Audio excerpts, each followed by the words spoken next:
Welcome guys, gals and non-binary pals to this week's episode of Buffy Boys, your weekly review of Buffy the Vampire Slayer from a queer, literary and feminist perspective.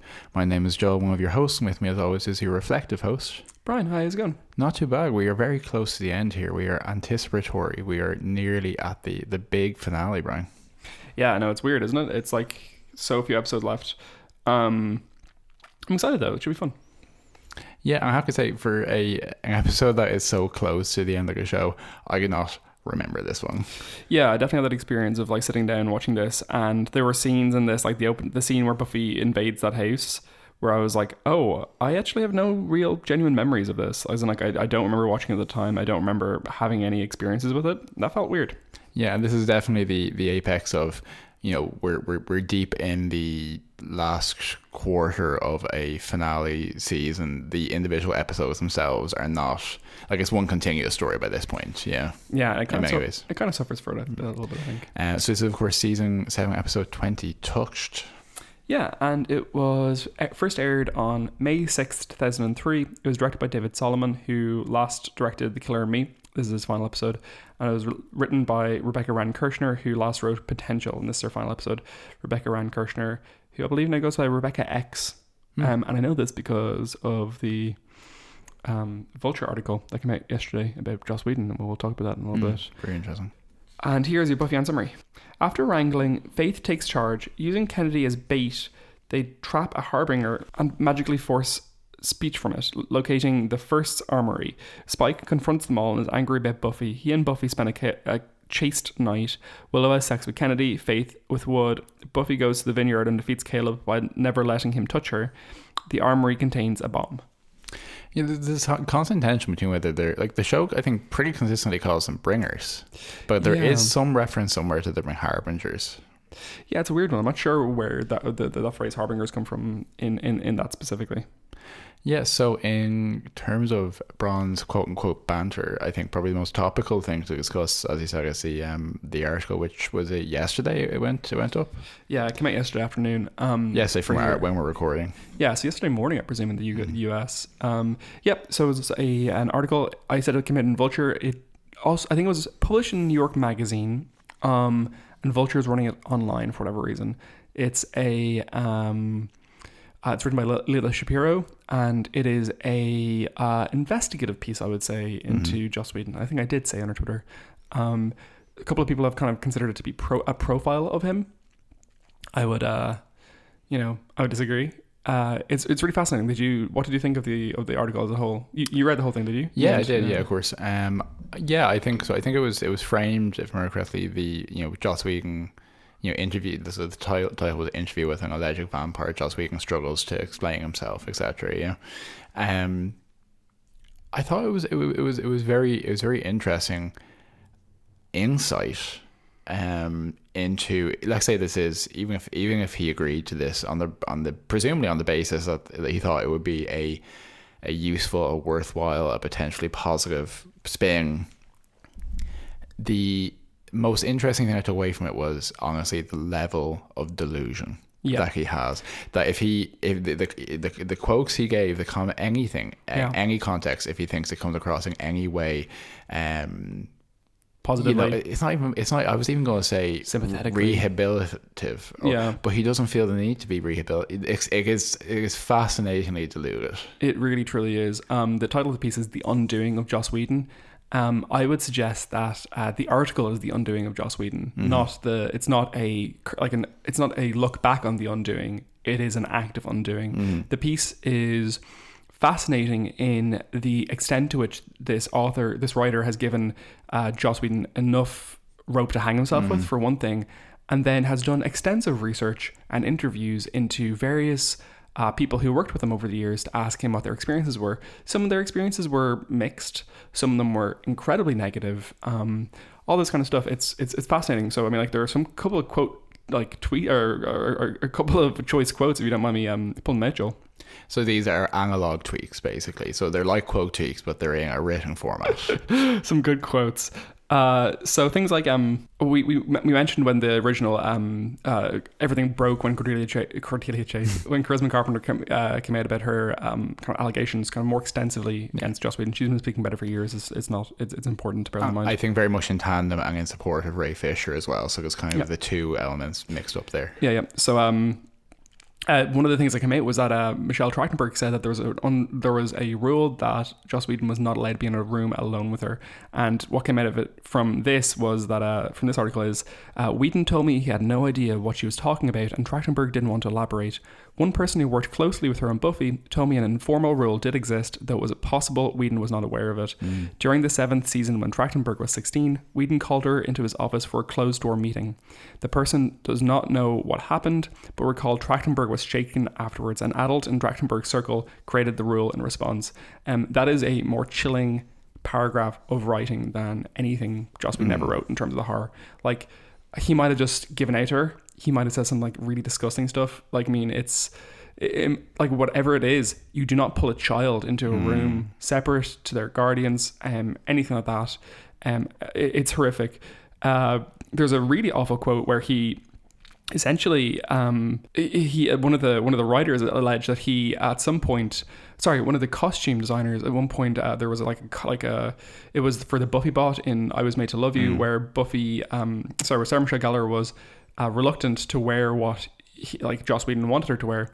And when the costume designer, I believe, like kind of tried to have some input, Joss Whedon stood on the side of the set with her and grabbed her arm and held there. And when he left it, basically she said, "You're hurting me," and there were like nail marks in her afterwards, stuff like this, where it's just like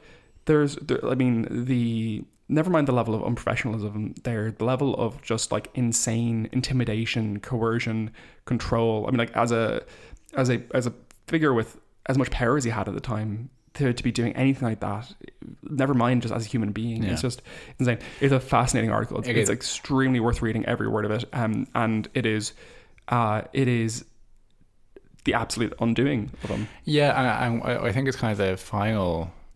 Oh, we won't hear from him again. Yeah, and the final kind of disabusing of this notion of I suppose Joss Whedon as a creator, and it's both interesting in terms of what it says about Joss specifically, but also with this kind of man. And this is a kind of man. This is let's not even waste too much air on the fact women can be difficult in this way, etc. In roles of power, etc. It is not in the same way. It is not the same kind of personality. And this is a kind of man, a kind of quote unquote auteur, which this issue is repeated again and again across creative fields. And what this shows and really highlights is, like, how do I want to articulate this? Even with the Charisma Carpenter stuff, and even with the Ray Fisher stuff, with a lack of comment from him, you fill that space with a certain amount of competence, malicious intent, intelligence, maybe, that he is doing this, like he's a bad person doing bad things. But he's getting something out of it at least. Yeah, there's something deliberate, or something... just for the default is you assume a certain maturity from people, and this just shows the smallness and the childishness of like some of these, while they're equally horrific professional circumstances of belittling and bullying people and making kind of asinine jokes and thinking that people think he's so funny. It really also portrays a real childishness to his mentality, a real lack of maturity, and that is behind. Whenever men build up this myth of I think really the myth of the author, the myth of the showrunner, the myth of the individual creator is a thing that's cultivated by men to have this kind of like praise, like pat on the head, really. Yeah, what's funny about it as well is that we've said from the beginning of like Buffy Boys, and we've said it while when Charisma Carpenter spoke out about all this. Joss Whedon is a stunningly talented writer in lots of ways. He's clearly an incredible eye for dialogue. I don't think he's ever reached the heights of Buffy or even close to it since. Avengers was genuinely good fun. Doesn't really sit great on a rewatch, I would say. There were definitely some people who were like, oh, well, Buffy was a collaborative project, which of course it was, and Joss's input should be kind of belittled. And I totally agree that there's an element here where just, of course, it's a writer's room. There are a lot of people, and he might have moments of brilliance in terms of what he inputs and stuff. we at the same time we don't need to suggest that he is an untalented writer, a hack, or or anything like this to suggest that he is a bit of a scummy guy, and not just a bit of a scummy guy, a proper scum lord. Phrase, he clearly is a genuine bad actor. He is a petty, vindictive, immature, self-absorbed auteur who definitely got some good results, and it wasn't worth it. And the interesting thing is, adding to that there's a couple of things in there, both from him and from alleged anonymous supporters, etc., who spoke both about perspectives on the Ray Fisher issues with Justice League, about the racism that he experienced and drew attention to, and also Chris Carpenter's issues. And in both cases, and both these people are people, either minorities or people in positions of minority power, and both cases characterized their experiences as other people had convinced them of this. So there was a whole thing in there about potentially that Zack Snyder had convinced Ray Fisher that racism was happening where it wasn't. So that he could get the Snyder Cut released or something like this. And that Chris Carpenter didn't properly remember her own relationship with Joss. And it's like the level to which you have to be like, the condescension of, oh no, you don't realize as a black man if racism is happening to you, you've been tricked by a white man kind of thing. There's also a really, really incredibly belittling comment about Gal Gadot, who I have issues with Gal Gadot, of course. I think a lot of people do. She basically suggesting that she didn't understand what he said because there's so much nuance in the things he says, and English is her second language, so she probably just didn't understand. It's just like shut the fuck up. I mean, on absolutely every front. I think the thing that people like this do most effectively is obscure as long as possible their obvious character flaws. And I think that as much as we have glibly in recent years, and he's not the only showrunner to have issues in this way, or creator. Like the J.K. Rowling thing is a separate thing as well. You were talking to me a lot about Gene Roddenberry recently. I was, I watched a very quickly plug for a YouTube channel, Jesse Gender, who does kind of literary and kind of gender and sexuality criticism of Star Trek, which is obviously a great love of mine, and a very long form essay, but about sex and sexuality in Star Trek, but really about Gene Roddenberry, who is considered the great, quote unquote, the great Berg of the galaxy, the author of Star Trek. And how he in many ways was very similar to Joss Whedon and had a lot of similar character weaknesses and flaws, and so I think we say in a glib way, say we'll never know who wrote Buffy. Do you know what I mean? That kind of taking away from the author thing or the writer. And while that's glib, it's also I think a reflection of the fact that when people do have a skill like that, as Joss Whedon does with dialogue and with writing, they want to use that as the kind of the carrot that keeps people close to them, and that they much in the same way that Joss never had a success like Buffy again, Gene Roddenberry never had a success like Star Trek. It's almost like inducing people to be near them and near their creative output. I think it's a really fascinating response to be like, oh no, we'll take all the good parts and you can leave. I think there's something really, really effective in that. The last thing I'd say about it is I had a quick look at the Lada Shapiro, who I genuinely respect this article. It is so well written. It is funny. It is it is genuinely gripping to read. There are some incredible dunks. So there's a point where she says she has this thing to write where apparently at some point he tells her that he was told to tell her that he needed to go to the bathroom if he felt uncomfortable with the question, and he does it. She makes sure to include whenever he goes to the bathroom in this piece. Anyway, it's the last thing I'd say is I was reading through her quote retweets on her article, and it was full of Zack Snyder fanboys being how dare you write this, trying to redeem Joss Whedon, give him his moment in the sun, and you obviously failed at redeeming him and stuff. And it's incredible how people either didn't read or cannot read this kind of text and will be very comfortable commenting on it. It was just bizarre because it is it's vilifying. Is it vilifying? It's a bad thing, right? Yeah. It's making someone vilifying. It's vilifying Joss Whedon in an extreme way, and it's not in a nuanced way. It's presenting the facts in a very specific way, which are very damning of him. And so I would just say if you're if you've seen around that potentially it is a puff piece, it is could not be further from a puff piece. It is incredibly damning and very much worth reading, especially as a Buffy fan. The puff piece is like a ski place all our friends go to, right? Oh gosh, I don't get it. Because a piece is like place we ski. Okay, yeah, very good. I was fishing for it, but I think it was there. I'll pick it up. Okay. Should we move on to we also watched the Yellow Jackets finale, and all I think we have to say is, if you're not watching Yellow Jackets, why aren't you? It is the most fun TV show in years. I mean, like, it is gripping. It is gripping. If you like Buffy, watch Yellow Jackets. It is.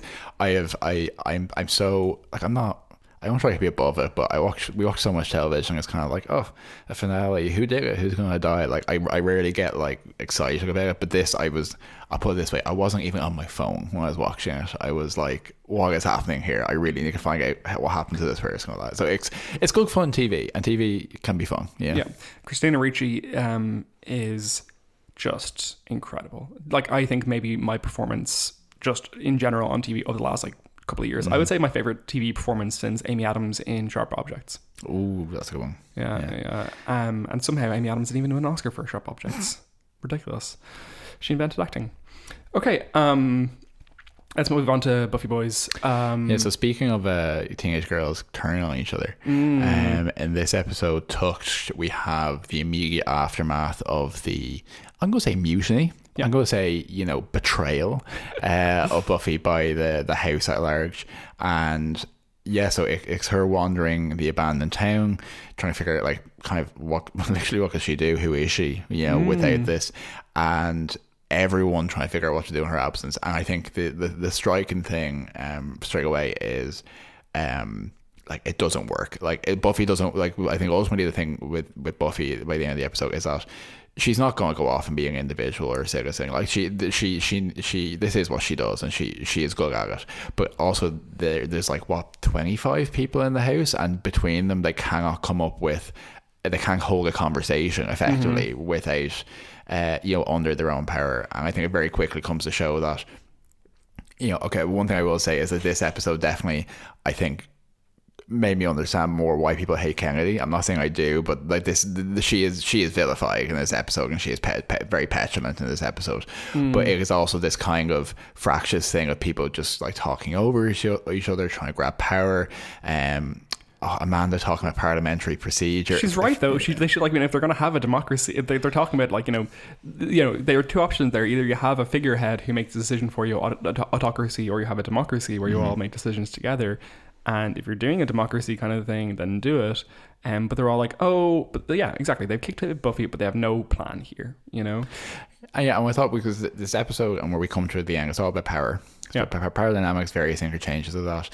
And while it's fascinating to watch, a couple of things which are very obvious with season 7 is the more people you have, the more you dilute those conversations. Because I was really aware of the fact that the Scoobies kind of have no time for actual conversation in these episodes. They're just, and the fact that Giles, like Mr. Giles, is there, and he kind of doesn't really have a distinct role or opinion. Definitely not in this episode. He's carrying boxes here and there. He's telling people go this and that. But the sense of him, and it made me think of something, that, they said about season 8 of Buffy in the comics, which is kind of the most immediate continuation of this. And like, Giles' role is massively diminished in the comics, and the explanation for that is because they didn't need a mentor character at this point, which I kind of agree this late in the show, like the point, textually and subtextually, and like, but for the TV show, you can't finish it without Anthony Stewart Head, which is what exactly they felt. And they're right, but like, they could have written him something. That's a lot of the season, is just like, you didn't write something here where you could have, you didn't like create something, like, I mean, just this, what they should have done is 3 episodes ago, they should have shipped the potentials off somewhere to be safe, and they can come back in the season finale to receive the power. Just get rid of them. Let us see conversations with our favorite people, who are the Scooby Gang, who we deeply desire to see interacting and having funny jokes with each other in these final moments of this incredible show. It flounders as it comes to a conclusion through bloat. And it's enjoyable to watch. It almost by this point, it is what it is. It's like, this is what the Buffy finale was. You almost can't. It's almost like it's not like you can't really unpack it to a certain degree, because this is it's a fact. This is how it happened. But it suggests a certain level of momentum without in the individual episode having anything distinct to happen. Like no monster of the week here or anything like that. I would suggest this episode wasn't super enjoyable. I think this is the least I've had watching any Buffy episode this season, I would say. It felt a little procedural. It felt a little like, or maybe not procedural, but segmented. It was like where people between 25 and 36% of the way through the story. Yeah. You know, there was nothing distinct about it. 100%. And also, it just felt like a waste. You know, I mean, like, what happened in the episode? In the episode, Buffy leaves, Spike talks to her, there's some sex, and then there's the conclusion, and it's just like, well, none of those things I needed, you know? The interaction with Buffy and Spike could have been 3 seconds. Instead, it was like 4 minutes. You didn't like any of the Buffy or Spike stuff? The Buffy and Spike stuff was so, like, I mean, so uninspired. Like, what did he say? Just, Buffy, you're the one. You're chosen, and I love you. Like, yeah, I suppose you can break anything down into those basic terms. And, like, I think that, you know, the Spike Buffy stuff is really hard to come down on a final side of, like, whether it works or not in some ways, because it's been so many different things. Well, I think the conclusion to the Buffy and Spike relationship being Buffy saying I love you and Spike saying no you don't but thank you, I think that's the perfect note on which to end it. I think that's a really beautiful tying together of a complex series long relationship. But like otherwise, you know, I just in this episode it didn't feel like what he said was anything, and it took so long, you know. So yeah, no, I definitely see as a seeing how it's prolonged, but I think I kind of liked, for me personally, I like some of the stuff that he said to her around articulating why he loves her, because I think it speaks to what Buffy's, like, I think it's articulating what Buffy's character is, you know. It's kind of like she will continue to try, that she cares, that she's the one for this regardless of what people say, because it's part of her nature. And her, you know, I think what I liked about the scene was, I think it was relatively muted for James Marsters, because a lot of that stuff has been quite overblown at times, because there's been the aggression in it and all that kind of stuff. This was a little quieter, and also I think Sarah Michelle Gellar's acting was fantastic in those scenes where she was lost and then very emotionally affected by what Spike was saying. And what I wanted to share was a note on what the letter she leaves him after their night together. Yeah. So according to, you know, whether you want, it's always a question whether you want to take it as a canon or not, etc. But according to the original prop, the letter that she wrote and left on his pillow was, Spike, you told me things last night that I really needed to hear. I feel stronger now because of you. I know what my mission is, and that Caleb's holding the secret to it all. This one I have to take care of alone. You take care too, Buffy. You know. So I think there's a really interesting role for him as a man in this hero's narrative of kind of giving the succor and giving the succor. Yeah, so the succor being the support, the replenishment, the validation, the thing that the hero needs the night before, essentially. You know, the safe space and the replenishing kind of you know, lake kind of thing, and then the hero goes off to do the thing that they have to do, and Buffy gets to play out that role in a way that we wouldn't really see up until this point a woman doing, you know, which I think is really interesting. Yeah, for sure. And like, you know, what I'd say is the highlight for me of the episode is for sure Buffy's interaction with Caleb, where she has concluded that what she needs to do is because he hits so hard, is that she can be faster than him, and that she can avoid his punches and she can work around him like that, and it works. It's very intriguing. It's very well done. She makes him look foolish. She does, rather than confronting him in his terms. And there's obviously something in that where you have to get outside the bounds of the narrative that men like this are setting in this power dynamic. And that's kind of what I do think that's what it's tying into, is he's trying to set the terms of their engagement. He's trying to clue her to what she can actually do, and she's like, I'm just going to go around this. Yeah, absolutely. So other things there, I think it's significant on the basis of there is a scene where Buffy and Spike are sleeping together, literally sleeping just in each other's arms, which is sweet. Xander and Anya have reunited, are having sex in a way that I felt wasn't really built up. You know, I don't think there's a great textual reason for it. Slightly cliche, I think, that bit, kind of, you know, that they are broken up, but let's have like sex the night before the big battle. You know, like, okay, fine. Yeah, but I would love to have seen like an emotional reunion rather than like just a like purely sexual one. I think it underplays Anya's importance in some ways. And then Willow and Kennedy have sex in what every single place notes about this episode, the first network sex scene between two women. Which is great. Yeah, it's great. It was not unsexy, I would say, as well. Like, you know, it was kind of intriguing and titillating, and tongues were used and stuff, which is always fun. And or I've heard, and yeah, it was decent. Like, I mean, does all that stuff add much? I mean, you know, the name of the episode is Touched. The clear communication here is like this moment of intimacy and etc. What does it add to the narrative? I don't know. What do you think that the sex scenes added? Yeah, I think the other sex scenes were all there as a counterpoint for Spike and Buffy. You know, I think the whole thing about them spending a night together and not being, yeah, I think that worked. Sexual in that way is intimate, and it's like kind of a moment of rest and a moment of connection for two people who haven't really had, you know, rested. You know, I think, and everything else is kind of there as a narrative counterpoint to that. And obviously Touch also referring to the fact that she doesn't let Caleb touch her. Yep. You know, and that kind of being the forward thrust of it. I do think that the other sex scenes are mechanical in the sense that, okay, these are relationship things we're kind of tying up. And also, I don't know if you mentioned there, but Faith and Wood as well. Sorry, Faith and Wood, yeah. Which I thought I always in my head was a bigger thing in season 7, but it's actually just really perfunctory before the ending kind of thing. And I think their interactions are quite funny because Woog as a character, like I enjoy DB Woog's side. I'm not unhappy that he's been here. His character's been underserved. It's kind of buffooner like, because he's kind of been presented as came in looking mysterious and even articulates in this episode that he's out of his league and just kind of being outclassed constantly by everything he's encountered, and then not really having a role. And even Faith, after they sleep together, being like, I've nothing for you to do, and him being like, okay, I'll sit here with these teenage girls. You know, it's kind of weirdly, like, I don't know why. Yeah, I think as the only character in the season, except for the potentials, who I don't think are really, like, you know, warrant like character look at, if you get me, but as the character who was like significantly added this season, he really becomes emblematic of the failures of the season. I was looking at I was writing up all our ratings for all the different episodes from all the seasons, and that was fun. But one of the significant things I noted is that, like, you can kind of see that, like, as we've gone on, the episode to episode ratings have gotten higher. So it's rare that something will fall below a 7 these days, like reasonably rare, but unusual that it would go above a 9. Like, quite unusual, because the the writers know what they're doing. They're quite, like, competent at this point of writing a decent Buffy episode. So it means that, like, there's very rarely a bad Buffy episode, very rarely an unenjoyable one.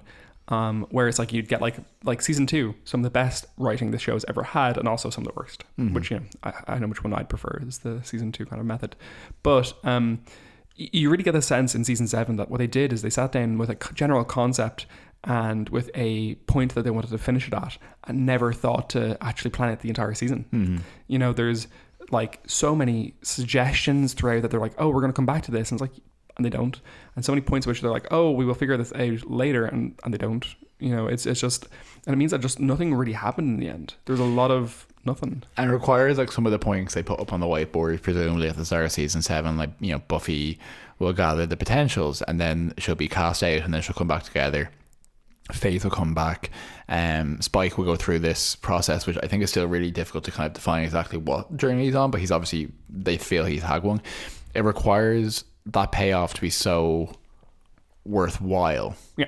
That the journey there, you're like, oh, well, this is where we ended up. And it's not that it's not, but I don't think it's quite as explosive character conclusion or character transformation as maybe they think it is, by not putting a safety net in of having maybe more individual episodes as well in here, you know. But that's the season 7 that will never be, you know. This is the one that we have. Yeah. Okay. Is there anything else significant that you want to talk about for the episode proper? Yeah, so I suppose that ultimately, like, kind of the MacGuffin, presumably we've explained MacGuffin at some point.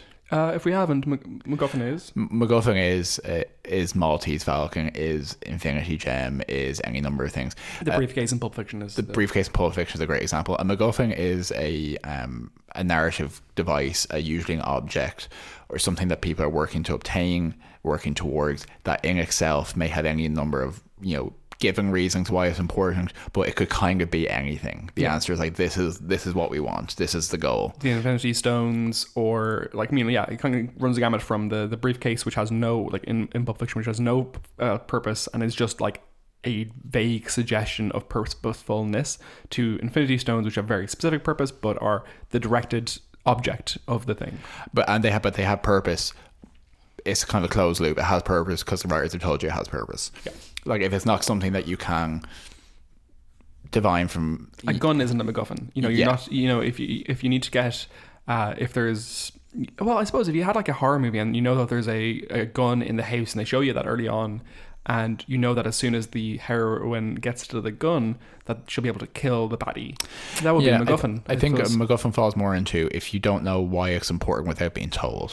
Yeah, it's like it's a plot point. And it could be replaced with anything. So anyway, in this we have really the MacGuffin of season 7 in a big way is the scythe, you know. Which is called? It's M with a glottal stop afterwards, or M question mark hook or whatever. Yeah. Whenever I see it written down in like any of the wikis, I'm always like, oh, someone fucked up with the typing there. And I'm like, no, that's kind of the joke. This is wanky. So the scythe is the signature weapon of Melika Frey, who is the future Slayer, the kind of sci-fi Slayer, which is in the comic series Frey, which was released first in 2001, and ran until 2003, and I read all the comics. I'm quite a fan of the future stuff. It's quite short. The actual future thing itself, the series only runs for 8 issues, but then Frey comes into the main storyline, and at various points it's the apocalyptic future they're trying to avoid. She knows that at some point in the modern day, the last 21st century Slayer, implied to be Buffy, killed all the demons, closed magic from the world, and was lost, and there's no Slayers left until Frey's called. Essentially, that's kind of the thing of it. So yeah, it was introduced there first, and then brought through, and she finds that it's like an ancient Slayer weapon that has power, etc. Yeah, and then it's brought through here into the TV show, which is for Buffy a weird bit of cross continuity. Like that would be so super common on TV nowadays, but like that's not a thing that would have happened, I think, at the time. Yeah, and it's a physical object manifestation of what the Slayer line is, and through it what the feminist implications of the Slayer line is, the shared power between them. So in that way I think it works really well. I think it's a really unusual weapon. It's a really unusual prop. I think it's way too shiny. It is super shiny. It actually has a really poetic history as a prop, because I believe the original one that Joss kept and had in his office for a long time, but there's, you know, it's a really sought after replica or prop, and there was only one licensed one that was ever made, but apparently the company that made it said, you know, it was like this, you read all this like between the lines anger about this in the descriptions of it online, but the box says, you know, based on the original prop and all that, and screen accurate, etc., and it simply wasn't. Like, it was made of really shoggy materials and was like, I think 40% smaller and all this kind of stuff. So there's never it's also like $200. Yeah, but like, you know, people would pay that, but there's never been a good version of it. So yeah, I think it's pretty cool. It obviously has it's super shiny. I think, again, if you made that today, it would look a lot cooler if you got a little more industrial about it. But I love the idea that every Slayer it holds, it kind of feels like, oh yeah, I own this belongs to me, essentially. And we get a little bit of a touch of it in this episode, a little more in the last two. It's really perfunctory, but the idea that there is a line of women who have been hidden from the Watchers, who have protected the Slayers throughout history and held this weapon for them, I think is a really underdeveloped idea, and it's actually it's never come back to in the comics or anything, which I'm always surprised about, but I quite like it, because I think it gives the idea that it just implies this complication of the narrative, which I think it gives a little bit of agency back to the women who've been involved throughout the whole Slayer process, essentially, which I quite like. Yeah, it's an interesting one. It's a cool one, and we obviously quite like it. It became part of the Buffy Boys logo. Yeah, actually, if that hasn't been obvious, it is incorporated into the Buffy Boys logo. And the thing which I would love to be explained in the next episode, which we haven't gotten to yet, is what value does the scythe have for Caleb to have gone to this tremendous effort to uncover it? Because unless it's made clear to me that they want that scythe out so they can use it to use magic also somehow to end the Slayer line, Buffy did not know about this and would not have found it and could not have gotten to it. So yeah, no, it's a real situation of like, it feels like something that the heroes would do where they're like, we need to get that thing to keep it away from our enemies, and then at the last minute when they've uncovered it, they're like, oh, I'm going to take it actually. Yeah, it's kind of silly. Okay, let's go into the bronze the dusting. A couple of Buffy bits there for you. So this episode was filmed before End of Days because Eliza Dushku had to go off to film the True Calling pilot, which is kind of interesting. Which is a series we've just bought on. We did just buy it on DVD and I'm looking forward to giving it a go. Anya's hair has miraculously curled in the minutes between the episodes, which is kind of cool. I think it's very impressive. Buffy called Caleb a woman-hating prick in the original screening. The DVDs we have, she calls him a woman-hating jerk, I think. Jerk, and that was also what was in the redistribution. Sorry, when they rescreened it on FX back in the day, it was redubbed. And on original DVDs. And the last thing I'd say is apparently Kennedy's tongue piercing is a prop. So that's actually that's not something that she has in real life. If there was a Buffy reboot, the first thing they'd be doing would be fucking and blinding and swearing all over the place. Oh, they would love it. So strange, because it actually, I think, on a complete tangential note, one of the most jarring things about modern Star Trek and Picard and everything is that they also say fuck all the time. Yeah. I can just imagine, like, a Buffy reboot's never going to happen now. It's never going to happen. True. But if it did, I can't imagine they could ever not get Sarah Michelle Gellar in to be like, fucking vampires, you know? Yeah. Do you have any Buffy bits, Joel? Yeah, I think there's some interesting things here, which I'll rattle through. I thought it was very funny in the start of the episode, Buffy the Home Invader, because she did just kick down this man's door. He doesn't know she's a Slayer. He doesn't know what's happening, and she basically get out of the house or I'll kill you or something. She said something really, it was something aggressive she said to him, but it was very like unnecessary. I thought the whole Kennedy characterization was so embarrassing for her, because it was very clear that she thought that she says to Faith, I thought with you in charge, basically I would get to be in charge as well, and her like, no, you show up as well, I'm also going to be a good Slayer, and her just like having no anything to do about anything is really strange. We get some weird characterization as well around the Bringers, where they say that they are a hive mind. I actually quite liked I quite liked Tom Lank's performance of that, actually. I thought it was quite achieved, because Tom Lank Andrew briefly becomes the mouthpiece for a Bringer. Yeah, absolutely.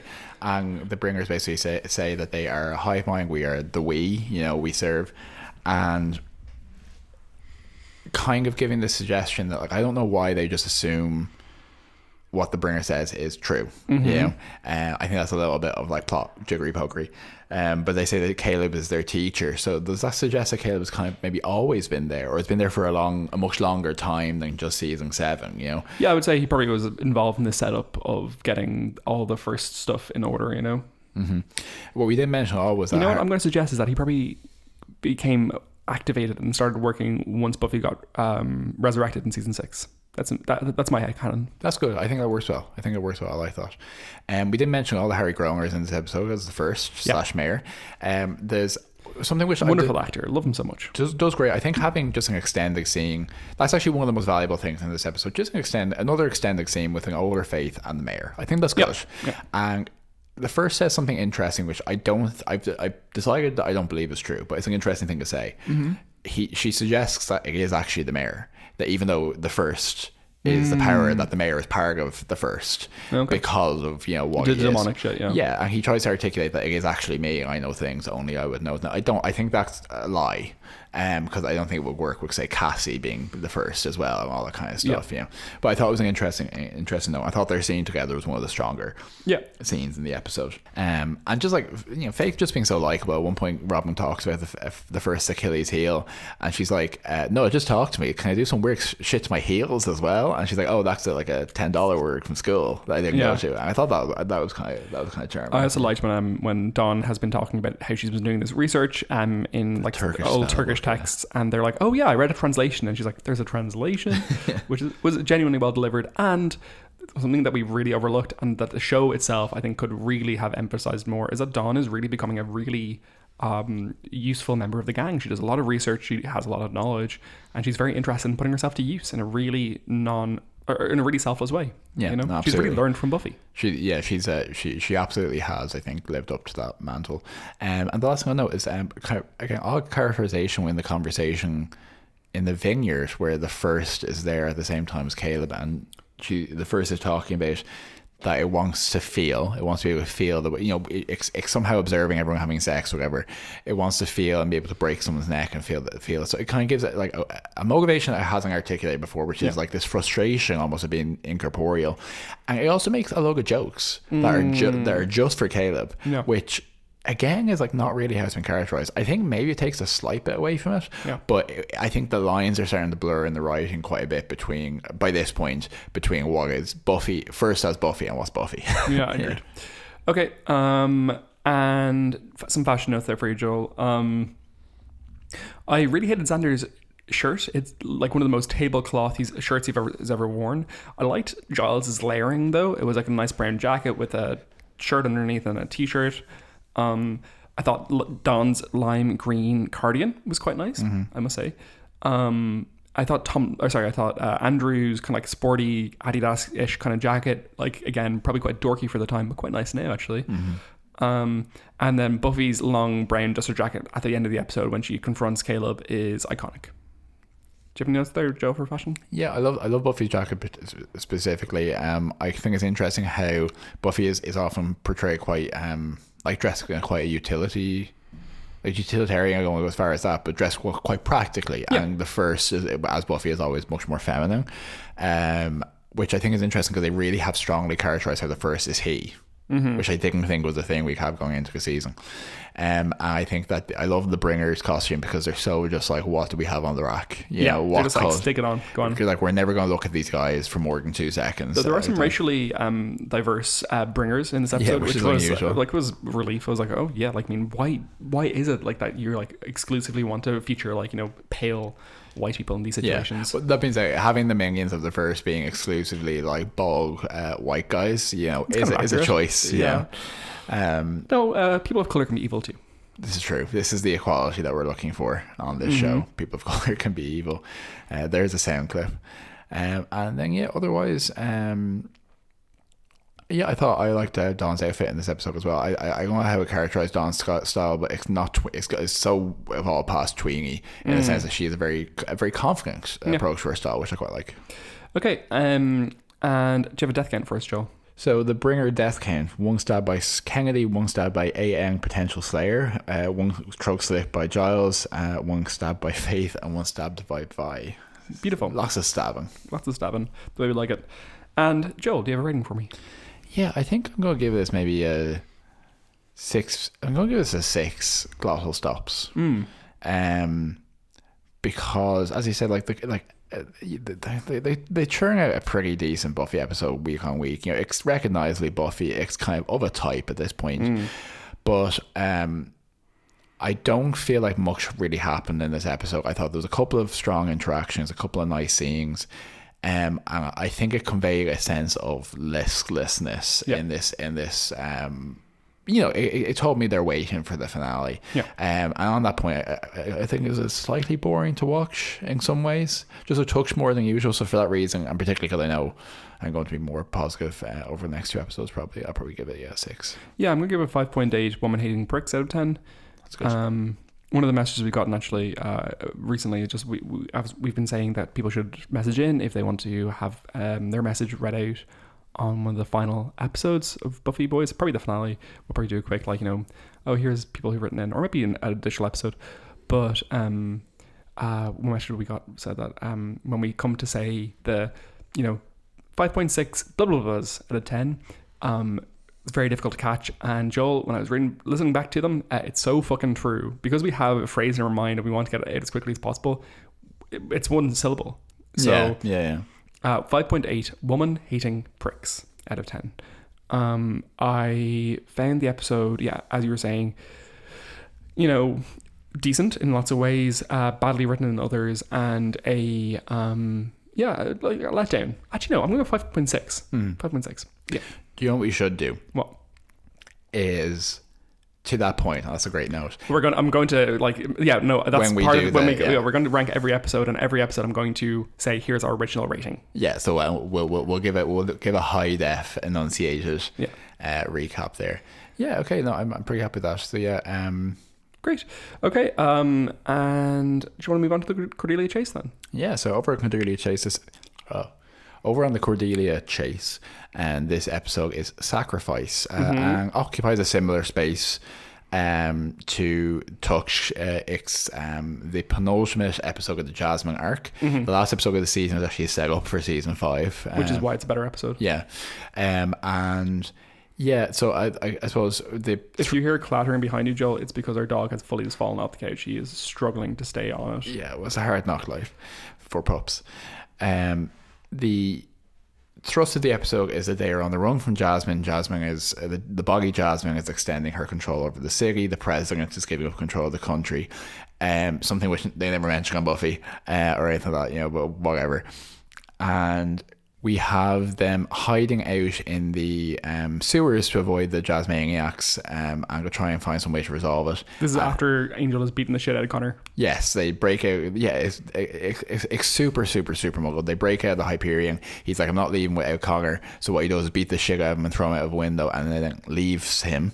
They hide out in the sewer, and there's bizarrely a group of just the most generic Morlock actors, kind of like Los Angelinos who have been down there since the sun went away, so that's why they're still human.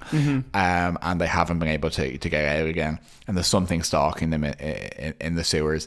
There's a lot of cultish conversation with Jasmine and Connor, which really goes nowhere. Her doing magic things which are kind of vaguely threatening. Connor's motivation, I think, is really unclear at this point. What Jasmine wants is kind of super unclear. There's not enough interaction between Jasmine, I think, and the heroes to know really what is going on, A couple of the highlights of the episode, so a couple of the positives are that I do think that them hiding out in the sewers, and then one of the kids getting to the surface and kind of becoming a conduit for Jasmine and then being brought back. There's an element of menace to that. I thought that was kind of creepy. That kind of thing of like, oh, they're infected now is always kind of a nice kind of note. Yeah. And the main interaction is that they come across that the creature stalking to them is this big spider demon, kind of like a Scorpion King looking fella from the waist down, who holds on to Wesley and is from the original dimension that Jasmine is from, the original people who knew her name and worshipped her, and is trying to do blood magic to bring her back. I thought the performance of that actor who also played Weatherby on Buffy, who was one of the Watchers Council Black Ops people who kidnapped Buffy in Fake's body. Yeah. I thought his performance was reasonably good. It's not, I thought that he did an interesting monster, a really well characterized monster. Alexis Denisoff is good in those scenes too. Yeah, absolutely. And he's kind of a slightly like not very intelligent monster, but they're trying to manipulate him. The character design for him was really interesting, and he's building this almost like Alien the film like construction out of bodies and blood and all that, but one of the bodies is a vampire who is still alive or still undead. He can't figure out how to kill. Then in the end of the episode you have basically the Jasmaniacs have found the Angel investigation crowd, what are you calling them, the Fang Gang, and Wesley has realized that this blood magic is happening and says, Angel, you have to go. And it's like, okay, and Angel's like, okay, yes, I must. And it's like, only you can, heart beating, and he opens a portal, jumps through it, and he's in like Jasmine's alien dimension. Yeah. No point along this is anything well acted in the scene. It is awful. It's also just inexplicably, the logic behind it at every point, like no one has any information here. No one has any books. No one has any background. It's just a lot of real Hail Mary, kind of. But it's not a Hail Mary because they're like, oh, this is our only choice. It's like, well, you haven't thought about anything else. And also, what's the plan? Like, what's the thought? Like, he has no idea where this like portal is going, what's going to be there, anything like that. It is bonkers. I have a long recollection of this seeing. I still think the idea of going to, there's a rare the dimensions they go to are like Pylea, where they're basically medieval town or whatever. Actually going somewhere truly alien where only Angel can breathe, is kind of haunting and interesting and all that. Not necessarily to the show's fault, but the age of the CGI massively lets it down, because when he comes through, he's surrounded by these spider demons. There's this big CGI background. David Boreanaz is on a green screen. Yeah, bizarrely like wide angle lens. Like he looks like a distorted weirdo. It's bizarre. So that does let it down. But I think the idea is still this. It's not that the show doesn't have ideas. It's just it's really tortured by this point. So 4 failed feminist gestures. Same. 4 failed feminist gestures is one of my least favorite episodes of Angel so far. Yeah. So we'll leave it there for this week. And next week we have. Next week we have an episode which I can't remember the name of. So End of Days. Next week we have End of Days. End of Days, which is the penultimate episode of Buffy the Vampire Slayer. So yeah. I suppose here at the end, we will probably next episode will be a good time to talk about what plans are for post Chosen, and we can kind of set a direction for that. But as Brian has mentioned, and just to put this call to action out there really clearly, we would really love if for probably Chosen, if we can, obviously we're going to be wrapping up the show, we're going to be looking back over the next. Chosen's going to be a long episode. Chosen's going to be a long episode, so strap in for that. I'm sure you probably saw that coming. And we would love to hear from our listeners, and we'd love to hear from you guys, and include maybe some of your feedback, some of your memories, some of your messages in that last in that Chosen episode. Yeah. So like, message us on Twitter, message us on Instagram, send us an email to buffyboyscast@gmail.com. Yeah, absolutely. So if you can send in either Twitter is @BuffyBoys. We haven't said this all in a long time. @BuffyBoys on Twitter, @Buffy_boys on Instagram, god damn it, and @BuffyBoyscast @gmail.com. And obviously all this information is up on our website as well if you want that contact. Yeah, and just mention in it that you want it to be included in the episodes. We're not just like, accidentally reading out your personal information. Absolutely. So yeah, if you just give a little line and say that you're happy for it to be included, if you want to include a memory of a favorite episode or a particular, where you were when you were listening to Buffy Boys, what kind of part of your routine it is. It's all going to be fucking lockdown shit, to be honest, but that's great. We love it. Anything you want to share, anything that stuck out from you, or a favorite bit, the time I was particularly funny, that's always great to hear as well. So really anything, we would really love to hear from you guys and get a sense. I'm sure you guys would like to hear as well kind of who's been in the room with you as we've been going along. That's it. And what it means is that you get to be a part of an iconic conclusion to an iconic podcast. It's Critical Darling, I believe, is what I've heard, and many people listen to it.